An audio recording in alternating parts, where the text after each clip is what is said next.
government parties fighting like cats and dogs, passing no bills that will help the nation, doing nothing that will lift the nation a little higher, cooperated with nothing that will bring peace to our nation.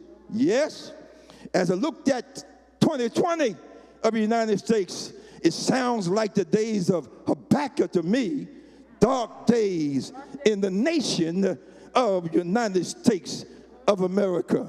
My brothers and sisters, let's be real if we can. Very few of us have not one time or another complained about COVID-19 times we're living in.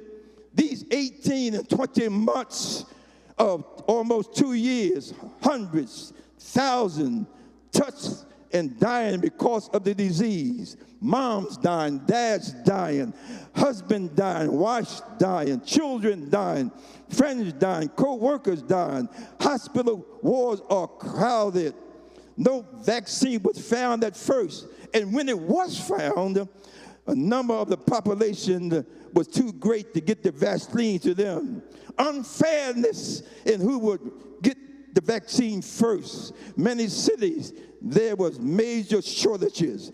And add to all of that, a percentage of the people refused to take it today, damaging others' lives, forcing us to wear masks, fear to touch one another, causing us not even to hug one another, and you can forget kissing one another.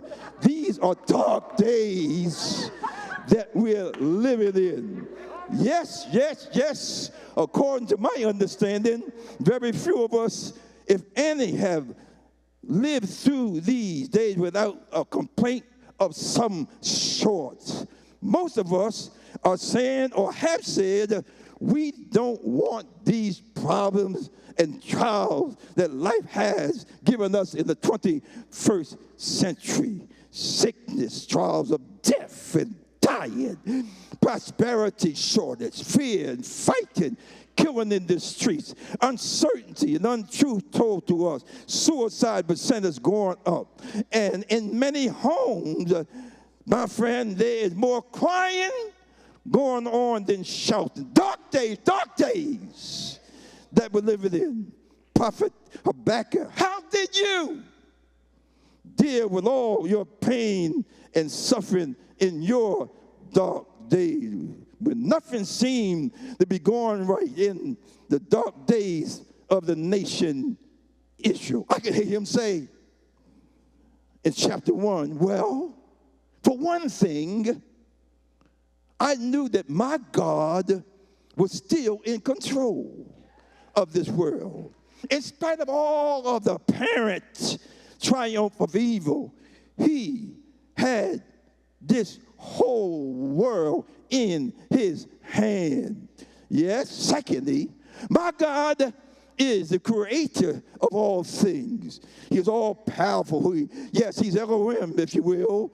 He has a plan in all of that happened. And I know that he will win in spite of what's going on now. You can see this so plainly as you read the chapters of the book of Habakkuk. Look at Habakkuk in chapter 1, if you will, looking at a sinful Judah, his sinful leaders, his sinful practices, the rich getting richer and the poor getting poor, unfair decisions being made, crushing the needy, seeing this fearful, wicked nation, Babylon, coming stronger and taking over, killing everything that moved, tearing down everything that stood. Yes, his dying world of Israel doomed, and it broke his very heart. Oh Lord, he cries out in that chapter, how long?